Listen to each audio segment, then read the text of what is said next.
My name is Joshua, I am 32 years old, and 10 years ago, on the day I graduated summa cum laude with a degree in architecture, I sat alone in a rundown diner wearing my cap and gown because my parents told me I wasn't welcome at home. Before I tell you about the $100,000 wedding that finally silenced them forever, let me know where you're watching from in the comments. I always love seeing how far these stories travel. It is funny how the smell of grease and stale coffee can trigger such a vivid memory. Even now, a decade later, sitting in my office with a view of the skyline I helped design, I can close my eyes and be right back in that booth at Jerry's 24-hour diner. The vinyl seat was cracked, pinching the back of my thigh, and the air conditioner was humming a broken, rattling tune. I must have looked ridiculous. A 22-year-old man, dressed in a flowing black graduation gown, a mortarboard cap with a gold tassel sitting on the table next to a bottle of ketchup, staring blankly at a menu I wasn't reading. I wasn't reading it because I couldn't see the words. My eyes were burning, fighting back tears that I refused to let fall. Men in my family didn't cry. That was lesson number 1 from my father, Robert. Lesson number 2 was that Joshua, me, was the backup plan, the safety net, the invisible sun. To understand why I was sitting there while families around me were clinking glasses and taking photos, you have to understand the phone call I had received that morning. It was supposed to be the biggest day of my life. 4 years of sleepless nights, drinking cheap energy drinks, working 3 part-time jobs to pay tuition, and sleeping in the library. I had done it. I had finished at the top of my class. I had called my mother, Linda, at 7 a.m. I was naive enough to think that maybe, just maybe, the magnitude of the day would change things. "Mom," I had said, my voice thick with excitement. "Ceremony starts at 10. I saved you and Dad's seats right in the front row. I know it's a drive, but if you leave now..." She cut me off. Her voice wasn't sleepy. It was frantic, stressed. The kind of stress that comes from planning a coronation, not a graduation. "Joshua, why are you calling so early? You woke your father up." "It's graduation day, Mom," I said, the excitement leaking out of me like air from a punctured tire. "You promised." There was a sigh on the other end of the line. A long, heavy sigh that I had heard 1,000 times before. It was the sound of my existence being an inconvenience. "Look, Josh," she said, dropping the "eh," like she couldn't be bothered to finish my name. "Plans changed.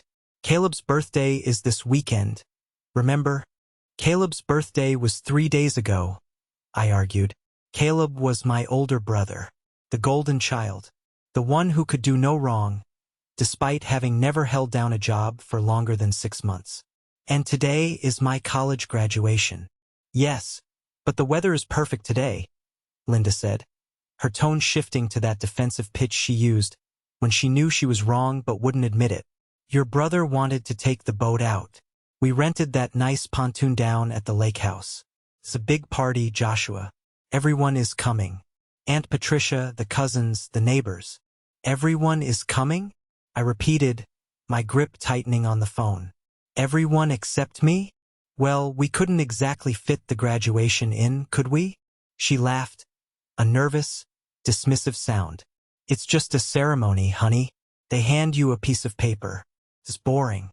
Caleb has been going through a hard time lately with his girlfriend breaking up with him. He needs this boost. He needs to be the center of attention today. He needs to be the center of attention." That was the story of my life. Caleb needed a car, so I didn't get braces. Caleb needed bail money for a DUI, so my summer camp was canceled. Caleb needed a boost, so my college graduation didn't matter. "So you're not coming?" I stated, my voice flat. "Don't be dramatic," she snapped. "We're celebrating you too, in spirit. Just don't come down to the lake house today, okay? Caleb is a little sensitive about you finishing college when well, he's still finding his path. We don't want to rub it in his face. He doesn't want the drama of you waving your diploma around." "I'm not waving it around, Mom. I earned it. Just stay in the city, Joshua. Treat yourself to a nice lunch. We'll send you a card. Gotta go. The caterers are here." Click. She hung up. Just like that, I stood in my tiny, empty dorm room, holding a dead phone. I had no one. My roommates had moved out already. My friends were with their families. I went to the ceremony alone. I walked across that stage alone. When they called, "Joshua Thatcher, summa cum laude," I heard a polite applause from strangers, but I didn't see a single face looking for me. I scanned the crowd, hoping against hope that maybe my dad had overruled her. Maybe he was there, hiding in the back. But he wasn't. After the ceremony, the campus became unbearable. It was a sea of hugs, flowers, and proud fathers clapping their sons on the back. I felt like a ghost haunting a celebration I wasn't part of. So I walked. I walked 5 miles in my dress shoes until I found this diner on the edge of town. I didn't want to go to a nice restaurant. I couldn't afford it, and I didn't want the pity of a waiter in a tuxedo. So there I was at Jerry's Diner. I ordered a burger and fries. The waitress, a kindly older woman named Marge, had looked at my outfit and then at the empty booth opposite me. "Just you today, Han?" she asked, her pen hovering over her pad. "Just me," I said, looking down at the table. "Just me." I could feel eyes on me. Across the aisle there was a large table. Family. A real family. There was an older man in a sharp gray suit, a woman with kind eyes and perfectly coiffed silver hair, a younger guy about my age, and a young woman who was laughing at something the father said. They looked like a picture out of a magazine. They were eating steak and eggs, drinking orange juice, celebrating something. They exuded a kind of warmth that chilled me to the bone because it highlighted exactly what I didn't have. I tried to make myself small. I pulled the graduation gown tighter around me, wishing I had taken it off, but I had nowhere to put it. It was my only armor. I took a bite of a fry, but it tasted like cardboard. My throat was too tight. I thought about Caleb on the boat right now, probably drinking a beer, laughing, telling some exaggerated story about a job he almost got. My parents would be beaming at him, handing him another slice of cake, completely forgetting that their other son had just achieved the one thing they said was impossible for our family. I felt a vibration in my pocket. I pulled out my phone. A text from my Aunt Patricia. Saw the photos of the lake party on Facebook. "Where are you? Why aren't you in the picture? Happy graduation, sweetheart." I stared at the screen. They had already posted photos. I opened Facebook against my better judgment. And there it was. A selfie of my mom and Caleb. Caleb was wearing sunglasses, holding a red Solo cup. The caption read, "Celebrating my baby boy. So proud of the man he is becoming. Hashtag family first, hashtag lake life." Not a word about me. Not a mention. It wasn't just that they chose him. It was that they had erased me. I put the phone down on the table with a little too much force. The ketchup bottle rattled. I put my head in my hands, taking a deep, shuddering breath. I just wanted to disappear. I wanted to pay my bill, go back to my empty dorm, pack my bags, and drive. Somewhere. Anywhere but home. I had $400 in my bank account and a degree. That was it. "Excuse me, son?" The voice was deep, resonant, and calm. Startled me. I looked up, wiping my eyes quickly with the back of my hand. Standing next to my booth was the older man from the large family across the aisle. Up close, he was even more intimidating. He had a strong jawline, piercing blue eyes, and he carried himself with an authority that screamed power. But his expression wasn't pitying. It was curious. "I didn't mean to disturb you," he said, gesturing to the empty seat opposite me. "But my wife, Eleanor," she noticed the cap and gown. "Is today the big day?" I swallowed hard, trying to find my voice. Yes, sir. Just finished. Architecture, isn't it?" He pointed to the gold tassel color. "Or engineering?" "Architecture," I said, surprised he knew. He nodded appreciatively. "Tough major. Late nights. Lots of caffeine." He looked at the empty seat across from me, then scanned the diner as if looking for someone who might be in the restroom. When he realized there was no one, his gaze returned to me, softer this time. "Waiting for folks?" I could have lied. I should have lied.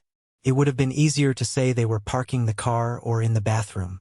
But something about this man's presence, the way he looked me in the eye like I was an equal, broke down my defenses. "No, sir," I said, my voice cracking slightly. "They couldn't make it." "Couldn't make it?" He raised an eyebrow. "To a college graduation?" "My brother's birthday," I blurted out. The truth tasted bitter. "He wanted a boat party. My mom said he didn't want the drama of me being there." The man's face didn't change, but his eyes darkened. He looked at me for a long moment, studying my face, my cheap tie, the way my hands were trembling slightly. "I see," he said, and the way he said it made me feel like he truly did see. He didn't offer a platitude. He didn't say, "Oh, I'm sorry." Instead, he turned slightly and waved to his table. "Eleanor, Sarah, Daniel," he called out. "Grab your plates. We're moving." "Sir," I stammered. "You don't have to." "I know I don't have to," he said, pulling out the chair opposite me and sitting down. "But in the Morrison family we have a rule. No one eats alone on a milestone day. It's bad luck." He extended a hand across the table, a hand that felt like it had built skyscrapers. "I'm Richard," he said, "and you look like you could use a better meal than those fries." I shook his hand. It was firm, dry, and warm. "I'm Joshua," I managed to say. Within seconds, the quiet isolation of my booth was shattered. The woman, Eleanor, slid into the seat next to Richard. She smelled like lavender and expensive perfume. The two younger adults pulled up chairs from a nearby table to the end of the booth. "Hi, Joshua," Eleanor said, her smile radiating a kindness that I wasn't used to. "I'm Eleanor. This is our son Daniel, and this is Sarah." Sarah, the young woman, smiled at me. She had intelligent eyes and a messy bun that looked effortlessly chic. "Architecture, huh?" she said. "Dad's going to grill you. Be prepared." "Ignore her," Richard said, signaling for the waitress. "Marge, bring this young man a menu, a real one, and bring a round of mimosas.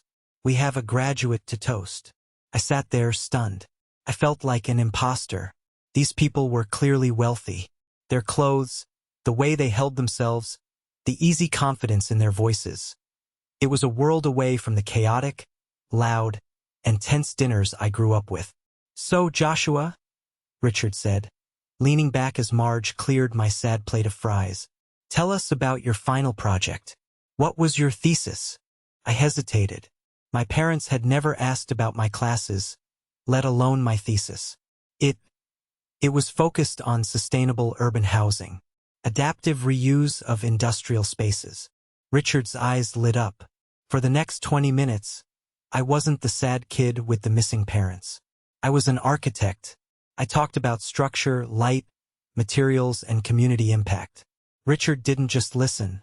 He challenged me. He asked specific, technical questions about load-bearing walls and zoning laws. "You know your stuff," Daniel said, taking a bite of his toast. "Dad usually tears fresh grads apart in 5 minutes." "Wait," I looked at Richard. "Are you an architect too?" Richard smiled, a small, modest quirk of his lips. "I dabbled. I ran a development firm for 40 years. Retired now. Mostly." "Dabbled," Sarah snorted. "He built half the skyline in Chicago, Joshua." My jaw nearly dropped. I looked at Richard with new eyes. This wasn't just a kind stranger. This was a titan of the industry I was trying to break into, and I was sitting here in a polyester gown eating hash browns with him. As the meal went on, the conversation shifted back to my family. Eleanor, with her motherly intuition, gently probed the wound. "You said your parents are at a boat party?" she asked softly. "Is your brother younger?" "Older," I said, looking down at my coffee. 3 years older. Caleb.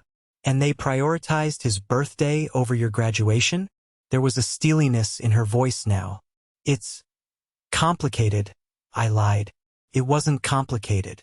It was simple. Caleb has always been the focus. He's charismatic. He needs a lot of support. My parents, Linda and Robert, they feel like I'm the strong one. I don't need the applause." "Everyone needs applause, Joshua," Eleanor said firmly. The dam broke. Maybe it was the champagne, maybe it was the kindness of strangers, but I started talking. I told them about the years of being sidelined. And then, I told them the secret I had carried for 4 years, the thing that hurt the most. It wasn't just the party today, I said, my voice dropping to a whisper. When I got accepted to this university, I went to the bank to withdraw the money from the college fund my grandfather had left me. He started it when I was born. It was supposed to have about $25,000 in it. Enough for my first 2 years. The table went silent. The account was empty, I said. There was $40 left. Where did it go? Daniel asked, his face hardening. I went home and asked my parents. My dad wouldn't look at me. My mom. She said they had to borrow it. Caleb had gotten into some trouble with a car accident. He was at fault, no insurance. And then he wanted to start a business flipping sneakers. They gave him my tuition money. Did he pay it back? Sarah asked, though she clearly knew the answer. I laughed. A dry, humorless sound. No. The business failed in 2 months. He bought a jet ski with the rest. So I worked nights. I cleaned toilets at the student union. I stacked books in the library. I took out loans in my own name at terrible interest rates. Today wasn't just about the degree.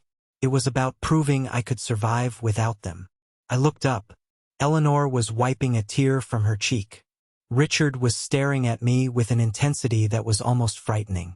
His jaw was set tight, a muscle twitching in his cheek. They stole from you, Richard said. It wasn't a question. It was a verdict. That is financial abuse, son. They called it a family loan. I mumbled. It's theft, Richard corrected. And it's betrayal. He reached into his jacket pocket and pulled out a leather wallet. He took out a card-heavy, cream-colored cardstock with embossed black lettering.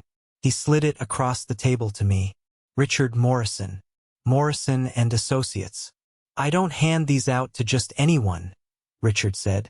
But I know talent when I see it, and I know character when I see it. You have grit, Joshua. You sat in this diner with your head held high when most men would have been home feeling sorry for themselves. You put yourself through school while your family sabotaged you. I picked up the card.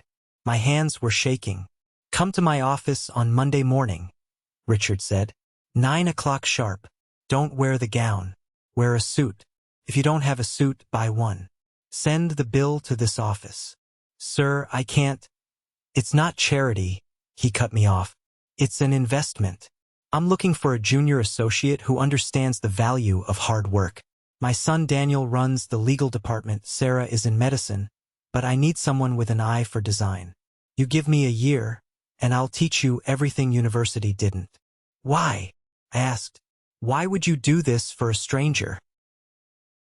Eleanor reached across the table and covered my hand with hers. Her skin was soft, warm.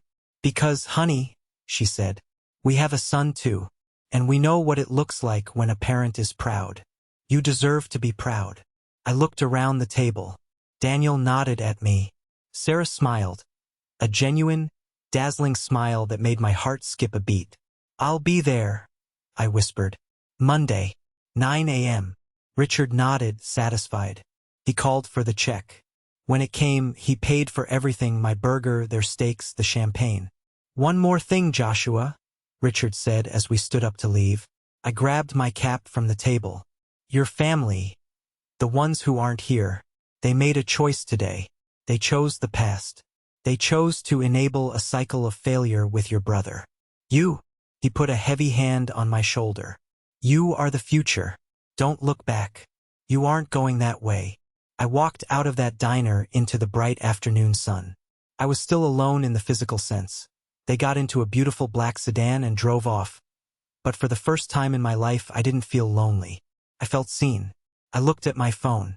Another text from my mom. Hope you had a nice lunch. Caleb crashed the boat into the dock, lol.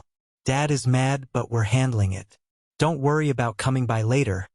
It's a mess here. I didn't reply. I deleted the thread. I walked to my beat-up Honda Civic, tossed my graduation cap in the passenger seat, and drove toward the city. I had a suit to buy. The next 7 years didn't just fly by. They rocketed past in a blur of blueprints, construction sites, and boardrooms. I showed up that Monday morning at Morrison & Associates wearing a suit I bought at a thrift store. It was a little big in the shoulders, but my shoes were shined. Richard didn't care about the fit of the jacket. He cared about the fire in my belly. He didn't make it easy on me. Being a mentee of Richard Morrison wasn't a free ride. It was a boot camp. For the first 6 months, I barely drew a line. I visited job sites. I learned how to talk to foremen, how to negotiate with suppliers, how to smell a bad concrete mix from 20 feet away. Richard was tough. He demanded excellence. But unlike my biological father, when I succeeded, Richard was there to shake my hand. "Good work, Josh," he'd say. "Now, do it better tomorrow." I rose through the ranks, from junior associate to project lead, and eventually to senior partner. My salary went from surviving to thriving, and then to abundant. I bought a condo in the city. Then I upgraded to a penthouse. And yes, the boy who used to drive a rusted Honda Civic bought himself a Porsche 911. Not to show off, but because I could. Because every time I started that engine, it roared a reminder that I had built this life myself. But the biggest change wasn't the money. It was the people. I spent every Thanksgiving, every Christmas, every birthday with the Morrisons. I became a fixture in their home. I played chess with Richard on Sundays. I cooked with Eleanor. I became best friends with Daniel. And Sarah. Sarah and I started as friends. She was busy with her residency, becoming a pediatrician, and I was buried in work. But we bonded over late-night coffees and the shared pressure of wanting to make the world better. 3 years after we met in that diner, I asked her out. 2 years after that, on a snowy evening in Chicago, I got down on one knee. When she said yes, I didn't just gain a fiancé. I officially gained the family I had already claimed in my heart. But there was one piece of paperwork left. About 6 months before the wedding, I sat down in Richard's study. The room smelled of old leather and pipe tobacco. Richard was reviewing some contracts. "Richard," I said, my voice nervous, "I need to ask you something." He looked over his glasses. "If it's about the merger, the answer is yes. If it's about borrowing my golf clubs, the answer is no." I smiled. "It's neither. It's about the wedding invites." I paused, taking a deep breath. "I don't want the name Thatcher on the invitation. I don't want to be Joshua Thatcher anymore. That name represents the people who left me in a diner. It represents the people who stole my future to pay for a jet ski." Richard put down his pen. He took off his glasses. "I looked into it," I continued, my voice trembling slightly. "Adult adoption. It's a legal process. It would sever my legal ties to Robert and Linda. It would make me, legally, your son." I looked at him, terrified of rejection. "I know I'm 30 years old. I know it's symbolic mostly, but I want to be a Morrison. I want to carry the name of the man who actually raised me." Richard stood up. He walked around the heavy oak desk. This man, who could stare down union bosses and hostile takeovers, had tears in his eyes. He pulled me into a hug that knocked the wind out of me. "I've been waiting for you to ask," he whispered roughly. "Eleanor has the papers in the safe. She's been hoping for this since year 2. We went to court a month later. It was a simple hearing, but the weight of it was enormous. The judge, a woman who looked a bit confused by the happy, crying adults in her chamber, signed the order. I walked out of that courthouse as Joshua Morrison. I sent a copy of the legal name change to my parents' address. No note, just the court order. I never heard back. I assumed they either didn't understand it or didn't care. Life was perfect. I was making mid-six figures. I had a loving family. I was about to marry the woman of my dreams in a wedding that was going to cost over $100,000. All of which I was paying for myself. We rented a vineyard in Napa Valley. We hired a Michelin star catering team. It was going to be the celebration of love and success that I had been denied my whole life. But, as with all storms, the clouds gathered quietly before the thunder struck. My biological family had been silent for years. Occasional texts on birthdays asking for money, which I ignored. A Facebook message from Caleb asking if I could get him a job, which I blocked. I thought I was safe. I was wrong. It started with a leak. My Aunt Patricia, the one decent person in that gene pool, had been invited to the wedding. I wanted her there. She had sent me cookies in college when my parents sent nothing. But Patricia, in her excitement, had posted about the upcoming royal wedding of her nephew on her Facebook. She didn't tag me, but she tagged the location, Napa Valley, the date, and she mentioned the Morrison Empire. That was all it took. One evening, I was home, reviewing the seating charts with Sarah. My phone rang. It was an unknown number. I usually let those go to voicemail, but I was expecting a call from the florist. Hello? This is Joshua. Joshua, my God. It's been impossible to reach you. Did you change your number? The voice sent a shiver of ice down my spine. It was Linda, my mother, but it wasn't the dismissive, frantic voice from graduation day. It was syrupy sweet. It was the voice she used when she wanted to borrow money from the neighbors. Linda, I said, my tone instantly dropping to absolute zero. How did you get this number? Oh, don't be silly. Aunt Patricia gave it to your father. We've been so worried about you. We haven't heard from you in ages. And then we see this court order thing? What was that about? A joke? It wasn't a joke, I said. It was a correction. Why are you calling? Well, she hesitated, and I could hear the fake sob catching in her throat. We miss you, Josh. We really do. And we heard you're getting married to a doctor, and her father is Richard Morrison, the billionaire. He's not a billionaire, Mom. Stop it. But he's rich, and you're getting married in Napa. Oh, Joshua, I'm so happy for you. We're all so happy. Caleb was just saying yesterday, I bet Josh is going to have the best wedding. We're so excited to come. I froze. Come? You aren't invited. Joshua, her voice sharpened, the mask slipping slightly. We are your parents. You can't get married without your mother and father. It's unnatural. Besides, we've already booked the flights. We want to meet your new family. We want to thank them for looking after you while you were finding yourself. Finding myself? I nearly crushed the phone. I found myself the day you left me at a diner, I said. You are not invited. Security will have your photos. If you show up, you will be escorted out. You wouldn't dare, she hissed. After all we sacrificed for you, we gave you life. You gave me a genetic code. You gave everything else to Caleb. Speaking of Caleb, how is the golden boy? There was a silence. A heavy, loaded silence. He's having a hard time, Linda said, her voice small again. The family business, it's not doing well, Josh. Caleb tried to expand and there are some debts, large debts. We were hoping, well, family helps family, right? And if you're marrying into the Morrison family, surely they would want to help their new in-laws get back on their feet. I laughed. It was a dark, cold sound. There it is. It's not about the wedding. It's about the money. You want a bailout. We need help, Joshua.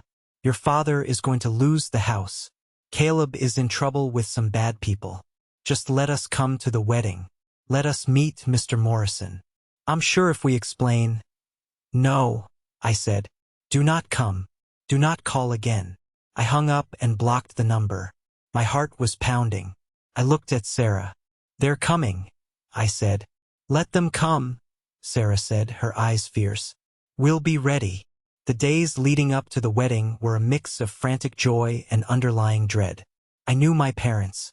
I knew that no to them was just a suggestion. Linda lived in a reality where she was the victim, and the world owed her a living.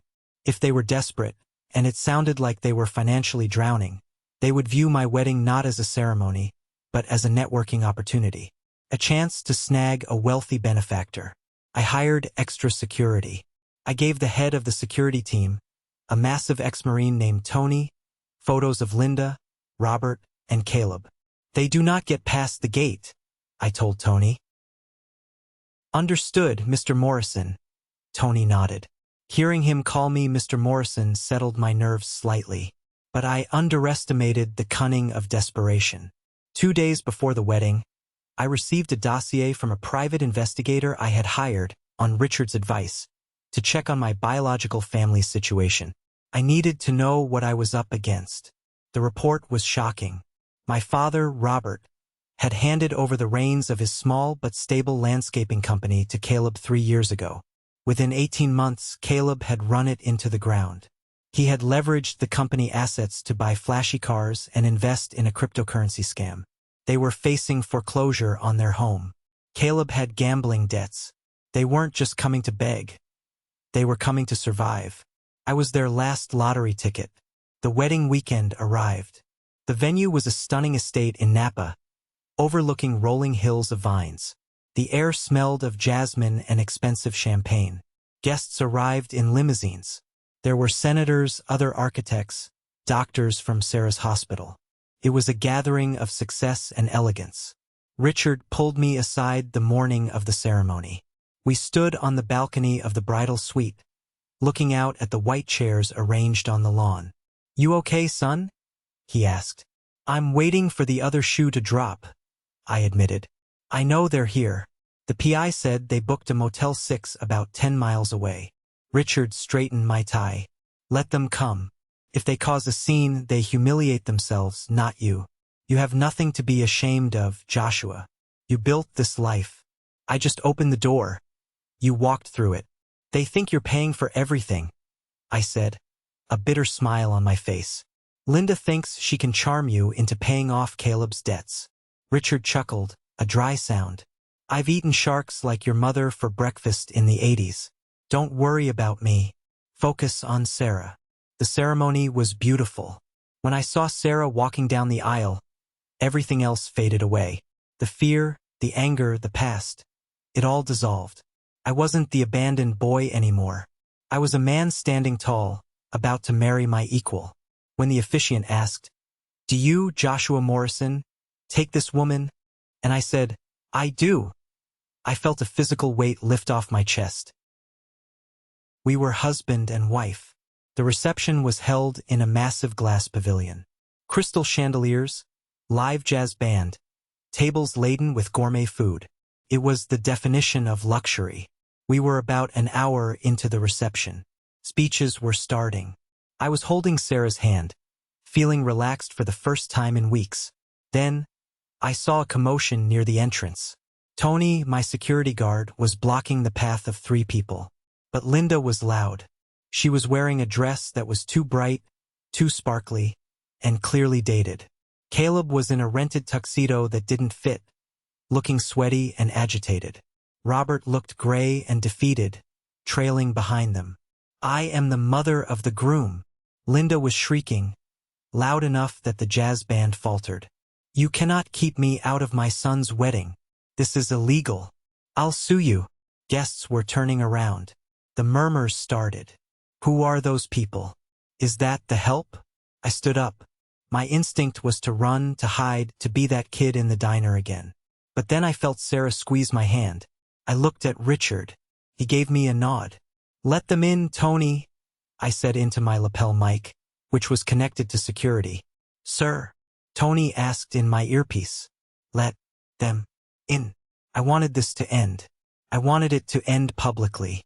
I wanted there to be no ambiguity about where we stood. Linda, seeing the path clear, strutted into the room like she owned it. She smoothed her dress, put on a wide, fake smile, and marched toward the head table. Caleb followed, his eyes darting around the room, landing greedily on the expensive watches and jewelry of the guests. "Joshua!" Linda cried out, opening her arms as if we hadn't been estranged for nearly a decade. "Oh, my baby boy! We made it!" The security guard was so rude, but we told him, "Surely there's a mistake." She reached the head table. I didn't stand up to hug her. I sat there, stone-faced. "Mom," I said. The word felt like ash. "What are you doing here?" "Celebrating you." She ignored my coldness, turning to face the crowd. She grabbed a microphone from a stunned waiter. "Hello, everyone," she announced. The room went dead silent. "I'm Linda, Joshua's mother. I know, we're a little late. Our flight was delayed. But we wouldn't miss this for the world." She turned to Richard and Eleanor, who were sitting next to me. "And you must be the Morrisons," she said, her voice dripping with artificial honey. "I just want to say thank you. Thank you for welcoming our Joshua into your circle. It's so nice to see families helping each other out. We've always said Joshua was special, haven't we, Robert?" Robert nodded weakly. "And now," Linda continued, gesturing to the lavish room, "seeing all this beautiful wedding you've paid for, it just warms my heart. It really does. It shows how generous you are."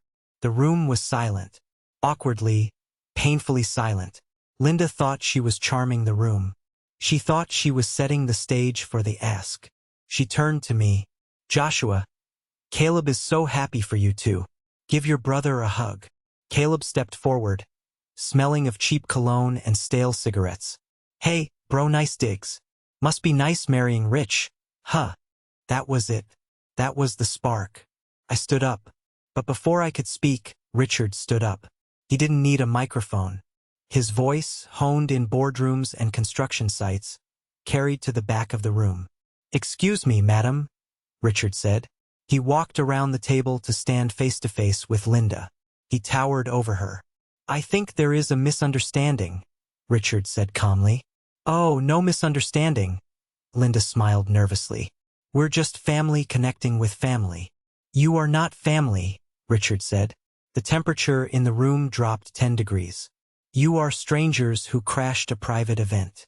And regarding your comment about me paying for this wedding," Richard turned to the crowd, then back to Linda. "I didn't pay for this wedding," Richard said clearly. "I haven't spent a dime on this event." Linda blinked, confused. "But look at this. The flowers, the venue. Joshua couldn't afford this. He's Joshua." "Joshua," Richard said, placing a hand on my shoulder, "is one of the finest architects in the country. He is a senior partner at my firm. He earns a salary that puts him in the top 1% of this nation. He bought his own home. He drives his own Porsche. And he paid for every single flower, every glass of champagne, and every steak you see in this room." Linda's jaw dropped. She looked at me, eyes wide. "What? You have money?" "Yes, Mom," I said, stepping forward. "I do. I worked for it. I worked while you were buying jet skis. I worked while you were throwing parties I wasn't invited to. I worked while you stole my college fund." A gasp went through the room. "I didn't steal." Linda started to backtrack. "You stole it." I cut her off. $20,000. To buy Caleb a boat. A boat he crashed. I looked at Caleb. "And now you're here. Not because you love me, but because you're broke. I know about the business, Caleb. I know about the debts." Caleb's face turned red. "You shut up. You think you're better than us?" "I think I'm done with you," I said. "You aren't welcome here. Just like I wasn't welcome at the lake house." The revelation hung in the air like smoke after an explosion. My biological family stood exposed under the crystal chandeliers. For years, they had told themselves a story.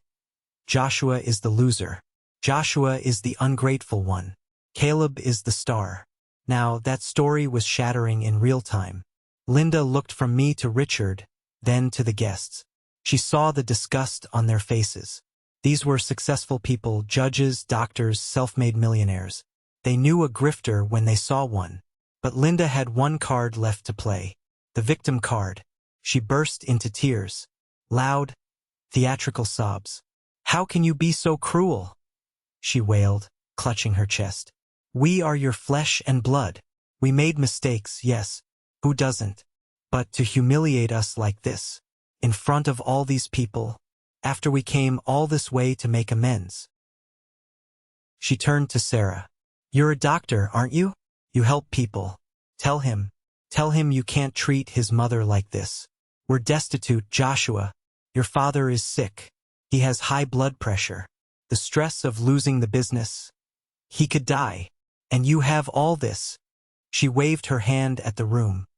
You have millions, and you won't help your own brother who is drowning. Sarah stood up. She looked like a queen in her white dress. She walked around the table and stood next to me. She didn't look at Linda. She looked at me. Josh, she said softly. Do you want them here? No, I said. Sarah turned to Linda.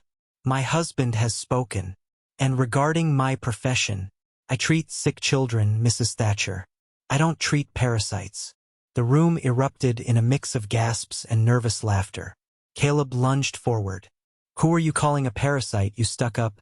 Tony and 2 other security guards were there in a flash. They stepped between Caleb and Sarah, forming a wall of black suits and muscle. Don't, Tony warned, his voice low and dangerous. Robert, my father, finally spoke. He stepped out from behind his wife. He looked older than his years, worn down by a lifetime of enabling his wife and son's delusions. Joshua, he said, his voice trembling, please, we are losing the house. Next month. If we don't come up with $50,000, we're on the street. Caleb, he made some bad calls, but he's your brother. If you could just... alone. We'll pay you back. I looked at my father. I searched for any anger in my heart, but I couldn't find it. All I found was pity and indifference. You had a choice, Dad, I said. 10 years ago, you could have stood up for me. You could have said, no, Linda, we are going to Joshua's graduation. You could have stopped them from taking my college fund. But you didn't. You sat in the car. You stayed silent. I just wanted peace, Robert whispered. You wanted silence, not peace, I corrected him. And now you have it. You prioritized Caleb's comfort over my future every single time. Now Caleb can fix it. He can't, Linda screamed. He has no money. Then he should get a job, I said calmly. I hear Jerry's Diner is hiring dishwashers. I started cleaning toilets, remember? It builds character. You ungrateful brat, Caleb shouted, struggling against the security guard. I should have beaten you up more when we were kids. Get them out, Richard ordered. He didn't shout, but his voice cut through the noise like a blade. Now, security moved in. They grabbed Caleb by the arms. They guided a sobbing Linda and a shell-shocked Robert toward the exit. This isn't over, Linda screamed as she was dragged away. You owe us. You owe us, Joshua. I watched them go. I watched the doors swing shut behind them. The silence that followed was heavy, but it wasn't awkward anymore. It was the silence of a storm passing.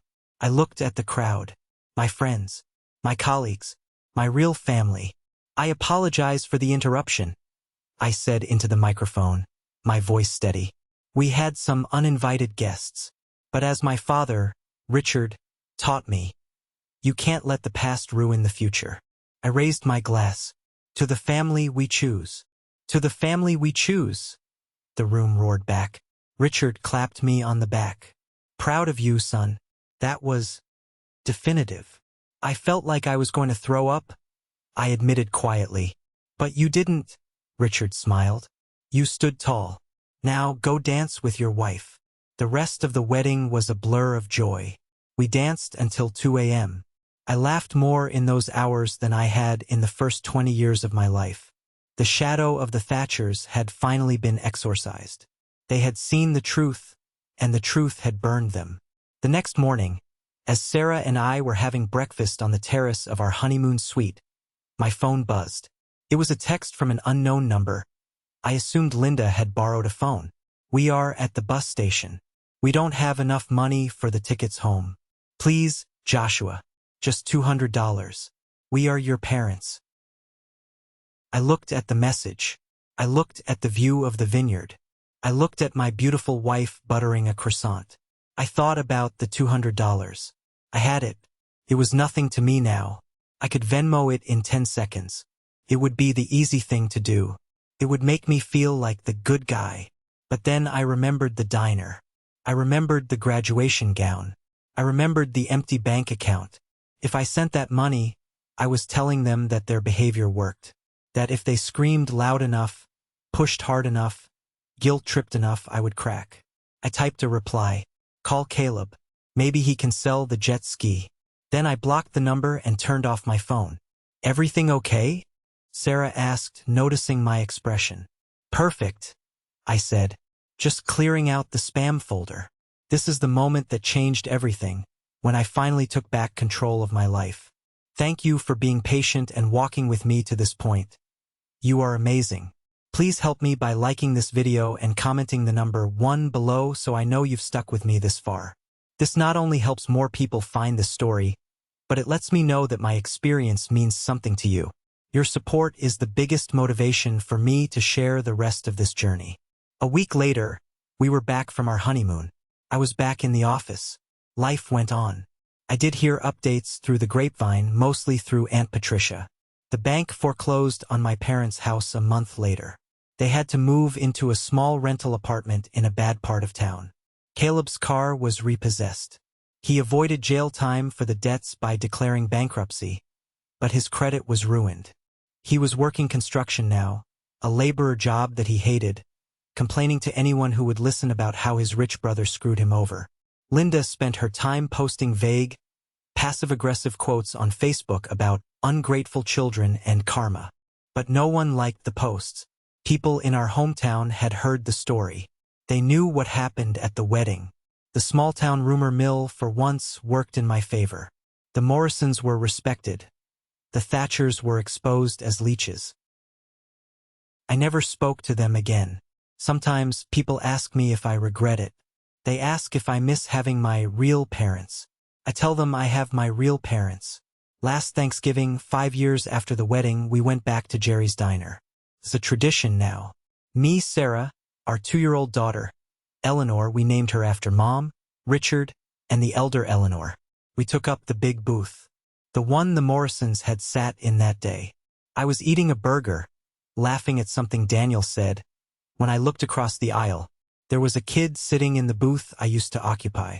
He looked about 20. He was wearing a cheap suit that didn't fit right. He had a resume on the table and a cup of coffee. He looked defeated. He looked lonely. I stopped eating. The memory washed over me. Josh. Sarah touched my arm. What is it? Give me a second, I said. I stood up. I walked across the aisle. Rough day? I asked the kid. He looked up, startled. Yeah. Failed an interview. 3rd one this week. I smiled. I reached into my pocket and pulled out my business card. Joshua Morrison, senior partner. I know the feeling, I said. Finish your coffee, then come over and join us. My dad is telling a terrible joke, and we need a buffer. The kid looked at the card, then at me, then at the table full of food and laughter. Really? He asked. Really? I said. No one should eat alone when they're down. Pull up a chair. Because that's what family does. We build tables, not walls. And if the family you were born into doesn't have a seat for you, you go out and build your own. The first year of marriage is supposed to be the honeymoon phase. But for Sarah and me, it was the building an empire phase. We weren't just building our bank accounts. We were building a fortress around the peace we had fought so hard to secure. I remember one specific Tuesday in November, about 14 months after the wedding. I was standing on the 40th floor of the new skyline project Richard had entrusted to me. It was a mixed-use development, sustainable, green, revolutionary. I was looking out over the city through floor-to-ceiling glass, watching the snow fall on the streets below. I checked my watch. It was a Patek Philippe, a wedding gift from Richard. It didn't just tell time. It told a story of precision, value, and longevity. 3 things my biological family knew nothing about. My phone buzzed. It was Aunt Patricia. I hesitated. Patricia was the Switzerland of our family war. She remained neutral, but she was the only conduit of information from the Thatcher wasteland back to my reality. I usually took her calls because she respected my boundaries. She never handed the phone to Linda. She never asked for money. Hey, Aunt Pat, I answered, signaling to my foreman to give me 5 minutes. Everything okay? Josh. Her voice was tight, strained. You need to know something. It's going to be on the news tonight, and I didn't want you to see it there first. My stomach tightened. What happened? Is it Dad? It's Caleb, she said. He's been arrested, Josh. I walked over to the window, pressing my forehead against the cool glass. DUI? No, Patricia sighed, a sound of deep exhaustion. Fraud. Wire fraud and embezzlement. Apparently, that investment business he started after the landscaping company went under? It was a Ponzi scheme. He took money from the neighbors, from the church group. He even took from your grandmother's estate. I closed my eyes. I wasn't surprised. I should have been shocked. But I wasn't. Caleb had been stealing since he was 12. He stole my toys, he stole my credit for chores, and eventually he stole my college fund. It was a natural progression. The scale had just gotten bigger. How bad is it? I asked. Federal bad, she said. He's looking at 5 to 10 years. And Josh, your parents are liable too. They signed as guarantors on his business loans. They put the house up as collateral for his bail bond on a previous charge we didn't even know about. They're losing everything, I stated. It wasn't a question. They already have, Patricia whispered. The bank took the house yesterday. Linda and Robert are staying in my guest room for now, but I can't keep them here forever. Robert he's broken, Josh. He just sits in the chair and stares at the wall. Linda is still in denial, blaming the government, blaming the victims. I stayed silent. The wind howled against the skyscraper glass. I'm not asking you to fix it, Patricia said quickly, sensing my withdrawal. I know your stance. I thought you should know, in case they try to reach out from a jail phone or something. Thank you, Pat, I said. I really appreciate you telling me. Are you okay? She asked. I'm fine, I said, and I meant it. I really am. I hung up the phone and looked out at the city. A decade ago, this news would have destroyed me. I would have felt guilty. I would have felt an obligation to swoop in, to be the hero, to prove my worth by cleaning up their mess. But now, I just felt a distant sadness. It was like reading about a tragedy in a history book. It was terrible, but it belonged to a different era. I went home that night to our house in the suburbs. It was a beautiful mid-century modern renovation that I had designed myself. Sarah was in the kitchen chopping vegetables. She was 6 months pregnant. Her belly was a beautiful round curve under her sweater. I walked up behind her, wrapping my arms around her waist and resting my hands on our unborn child. Hey, she smiled, leaning back into me. How was the sight? Cold? I said, kissing her neck. And I got a call from Patricia. I told her everything. I told her about Caleb's arrest, the fraud, the eviction. Sarah stopped chopping. She turned around in my arms, her eyes searching mine for any sign of cracking. Do you want to talk about it? She asked. There's nothing to talk about, I said. It's the inevitable conclusion of a lifetime of enabling. If I had given them that money at the wedding, if I had paid off Caleb's debts, this still would have happened. He would have just stolen more. You're right, Sarah said. But it's okay to be sad, Josh. It's okay to grieve the parents you never had. I pulled her close, burying my face in her hair. I'm not grieving them, Sarah. I'm just grateful. Grateful that our daughter will never know that kind of chaos. She will never have to wonder if her college fund is safe. She will never have to compete for our love. She won't, Sarah promised. She's going to be so spoiled with love, she won't know what to do with it. 3 months later, Eleanor Hope Morrison was born. It was 3 a.m. on a rainy Tuesday. I was in the delivery room, holding Sarah's hand so hard I thought I might break her fingers. When the doctor finally lifted that tiny, screaming bundle into the air, my entire world shifted on its axis. I had built skyscrapers. I had made millions. I had driven Ferraris and dined with senators. But nothing, absolutely nothing, compared to the feeling of holding my daughter for the first time. She was so small. Her eyes were squeezed shut, her fists clenched. I looked at her, and I felt a terrifying, overwhelming wave of responsibility. Richard and Eleanor, my mom, were in the waiting room. They came in an hour later. Seeing Richard Morrison, the man of steel, dissolve into a puddle of goo over his granddaughter was a sight I will never forget. "She has your chin, Joshua," Richard said, letting the baby wrap her tiny hand around his finger. "She is Sarah's lungs?" I laughed, wiping exhaustion from my eyes. A few weeks after Eleanor was born, I received a letter. It wasn't from Linda. It was from Robert. It had been forwarded to my office, marked personal and confidential. I sat at my desk, the unopened envelope in my hand. I recognized the handwriting. It was shaky, spidery.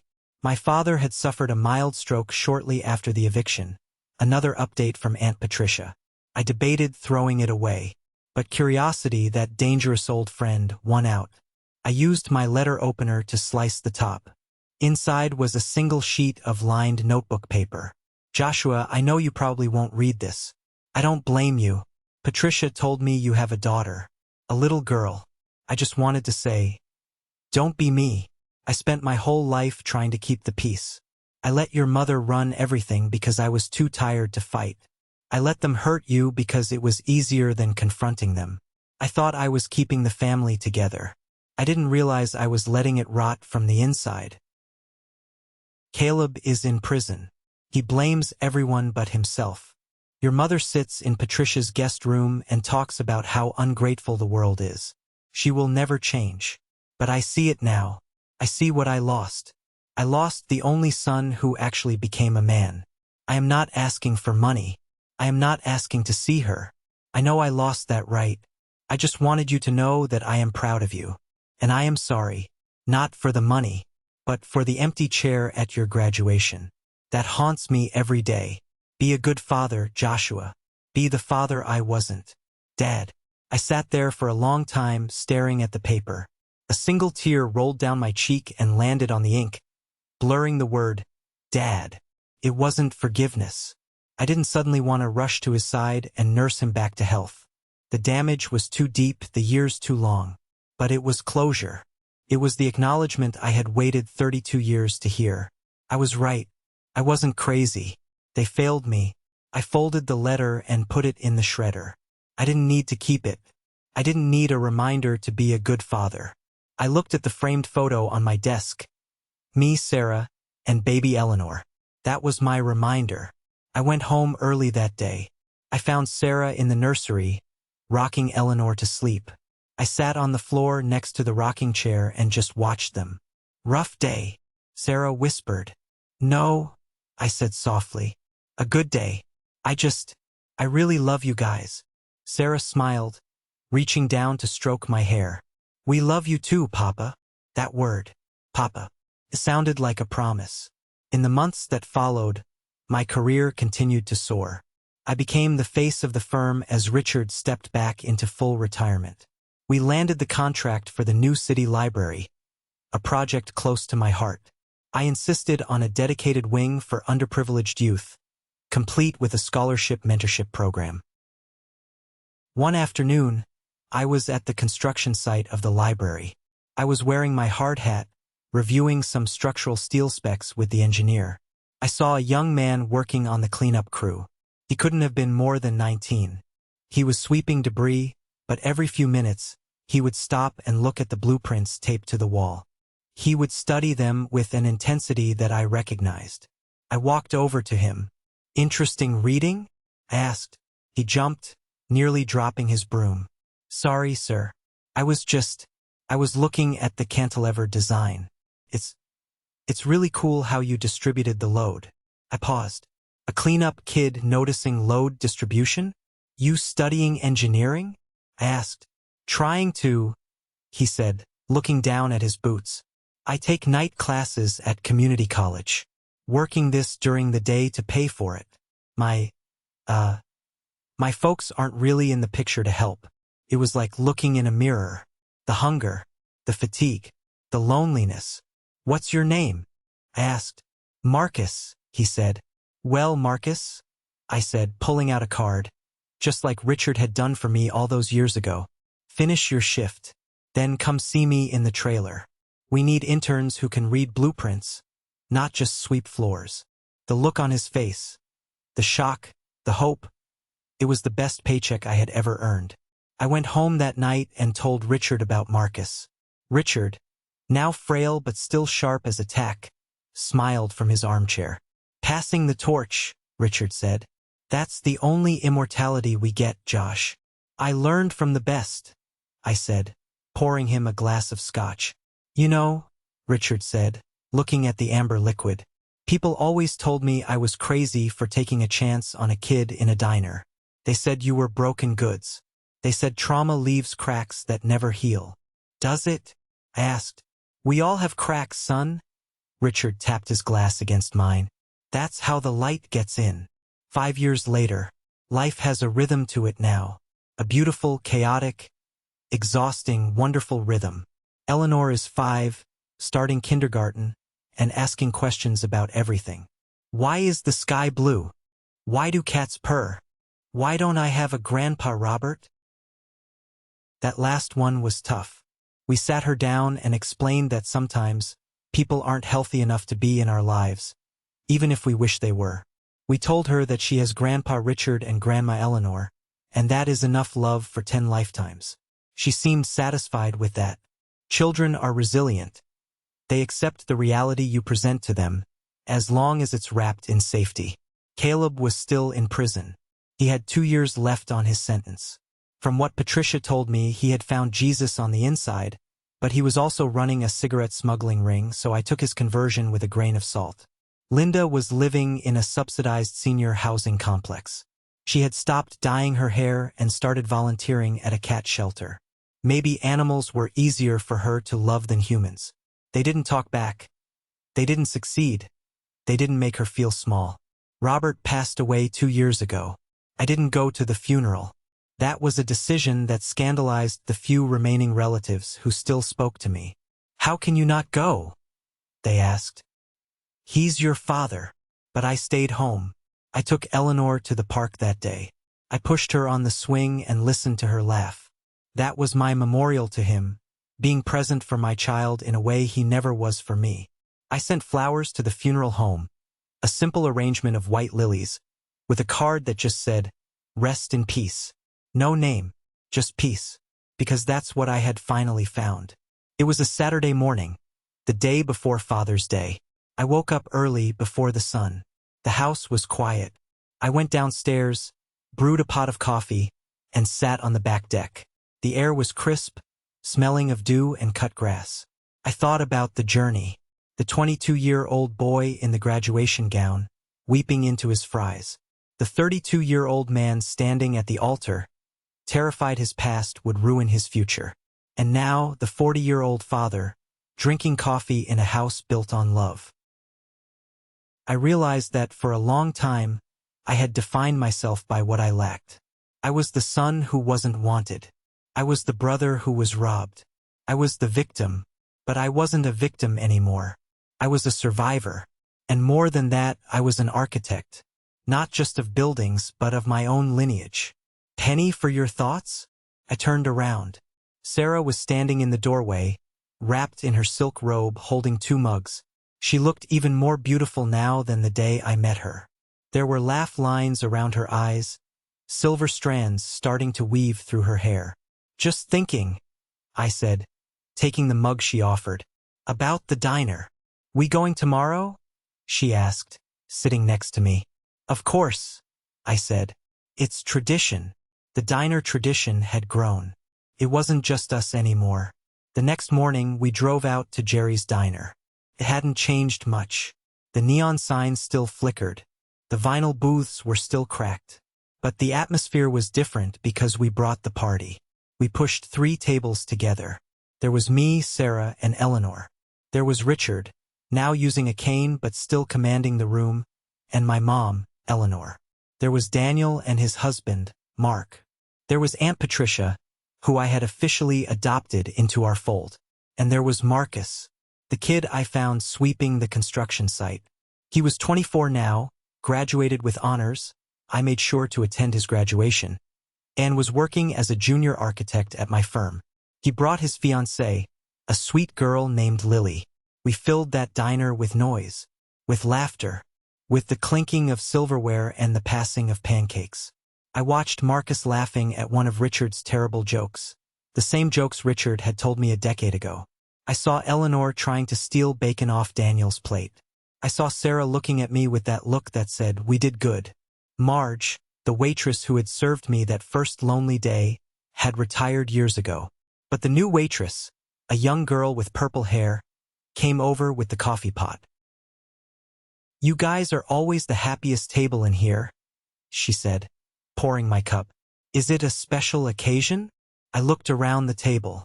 I looked at the motley crew of people, some related by blood, some by law, some by sheer circumstance and luck. "Yes," I said, smiling at her. "It's Father's Day, and we're celebrating the fact that family isn't about whose DNA you share. It's about who moves over to make room for you at the table." The waitress smiled. "That's beautiful. I'll bring some extra whipped cream for the kid. And for the grandpa," Richard shouted. As we ate, my phone buzzed in my pocket. I pulled it out. It was a notification from LinkedIn. "Caleb Thatcher has viewed your profile." I stared at it for a second. My thumb hovered over the notification. I could click it. I could see what he was doing, see if he was out of prison, see if he was looking for a way back in. But then I looked up. Eleanor had gotten whipped cream on her nose and was giggling uncontrollably. Richard was telling Marcus about the time he met Frank Gehry. Sarah was holding my hand under the table. I swiped left. Delete notification. I put the phone back in my pocket. I didn't need to look back. There was nothing back there for me but ghosts. After breakfast, we all walked out into the parking lot. The sun was shining, just like it had been on my graduation day. But the light felt different now. It didn't burn. It warmed. Richard walked over to me as I was buckling Eleanor into her car seat. "You know," he said, leaning on his cane, "I've been thinking about my will." "Dad, don't," I warned. "You're going to live to be 100. "Hush," he waved me off. "I'm leaving the firm to you and Daniel, obviously. But I'm setting up a new trust. The Empty Chair Trust." I looked at him. "What's that?" "It's a scholarship," Richard said, his eyes misting over. "For kids whose parents don't show up. For the ones sitting alone in diners in their caps and gowns. We're going to find them, Josh. And we're going to pay for their school. We're going to buy them suits. We're going to give them a seat at the table." I felt a lump form in my throat the size of a golf ball. That's amazing, Dad." "You're going to run it," he said. "You know what to look for." I nodded, unable to speak. "You did good, kid." Richard patted my cheek. "You broke the cycle." He walked away toward his car. Still a Rolls-Royce, because some things never change. I stood there for a moment watching my family disperse. I looked at my reflection in the window of my car. I didn't see the scared, abandoned boy anymore. I saw a father, a husband, a son. I got into the driver's seat. Sarah looked over at me. "Ready to go home?" she asked. "Yeah," I said, starting the engine. "Let's go home." As we drove away, I glanced in the rearview mirror one last time at the diner. It grew smaller and smaller until it disappeared around the bend. I let out a breath I felt like I had been holding for 15 years. I was free. So that is my story. It's a long road from a lonely diner booth to a boardroom. But the journey taught me lessons that no university degree ever could. If you take one thing away from my experience, let it be this: boundaries are not a sign of hate. They are an act of self-respect. We are raised with this heavy, cultural expectation that family is everything, and that we owe our parents unconditional loyalty, simply because they gave us life. But biology is just biology. Parenting is a behavior. Love is an action, not a noun. If the people who are supposed to be your safe harbor are constantly the source of your storm, you have the right to weigh anchor and sail away. You are not bad for cutting off toxic family members. You are not ungrateful for refusing to be a doormat. You cannot heal in the same environment that made you sick. I spent years waiting for my parents to change, thinking if I just achieved one more thing, if I was just a little more successful, they would finally see me. But they never did. Because the problem wasn't my lack of success. It was their lack of capacity to love beyond themselves. When I stopped begging for a seat at their table and built my own, everything changed. I found Richard and Eleanor not because I was looking for replacements, but because I was finally open to receiving genuine love. Family is the people who show up. It's the people who celebrate your wins without jealousy and hold you through your losses without judgment. It's the people who pay for the wedding, not the ones who crash it looking for a loan. I want to hear from you guys now. Have you ever had to make the hard choice to distance yourself from family for your own mental health? Or have you found a chosen family that loves you better than your biological one ever did? Please drop a comment below. Share your story or just comment the word good if you think I made the right choice in the end. Your interaction helps this channel grow, but more importantly, it helps others reading the comments realize they aren't alone. Thank you for listening. Keep building your own tables. You deserve a seat.